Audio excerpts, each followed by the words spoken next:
இன்ஃபோநெட்டின் சமூக பார்வை. மறைந்த முன்னாள் முதலமைச்சர் ஜெயலலிதா அவர்கள் கடவுள் பக்தியிலும் வேதாந்தத்திலும் அதீதமான நம்பிக்கையுடையவர். ஜெயலலிதா அவர்களினுடைய இறப்பிற்கு பின்னால் ஜோதிடர்கள் மத்தியில் ஒரு சில செய்திகள் வெளிவர துவங்கியது. ஜெயலலிதா அவர்கள் இறந்த நேரம் சரியாக இருந்தால் அவிட்ட நட்சத்திரம் 6 மாதம் அடைப்பு என்றும், ஆத்மா சாந்தியடையாமல் 6 மாதம் வீட்டை சுற்றி வரும் என்றும், பிடித்தவர்களை அழைத்துச் செல்வார்கள் என்றும் சொல்லி வருகிறார்கள். ஜெயலலிதாவிற்கு மிகவும் பிடித்தவர் ஜோ அன்று இரவே இறந்தார். அவருக்கு பிடித்த பெண்ணின் இழப்பையும் தவிர்க்க முடியாது. ஜெயலலிதாவின் ஆன்மா வேதா இல்லத்தில்தான் இன்னும் 6 மாதம் இருக்கும் எனவும் நம்புகிறேன் என்று ஜோதிடர்கள் தெரியப்படுத்தியுள்ளார்கள். இந்த செய்தி வதந்தியா அல்லது உண்மையிலேயே இந்த மாதிரியான தகவல்களை ஜோதிடர்கள் சொல்லி இருக்கிறார்களா என்பது குறித்து சர்ச்சையும் கிளம்பியுள்ளது. அவ்வாறு அவர்கள் தெரியப்படுத்தி இருந்தால் ஜெயலலிதா அவர்களுக்கு பிடித்த பெண்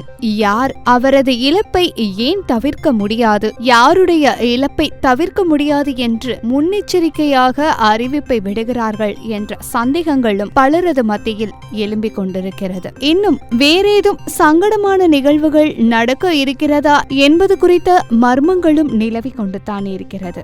எது எப்படியானாலும் அயராது நாட்டிற்காக உழைத்த ஜெயலலிதா அவர்களின் ஆன்மா சாந்தி அடைய வேண்டும் என்பதுதான் அனைவரினுடைய வேண்டுதலாகவும் இருக்கிறது. சமூக நோக்கோடு பல விஷயங்களை தெரிஞ்சுக்கலாம். சப்ஸ்கிரைப் பண்ணுங்க இன்ஃபோநெட்.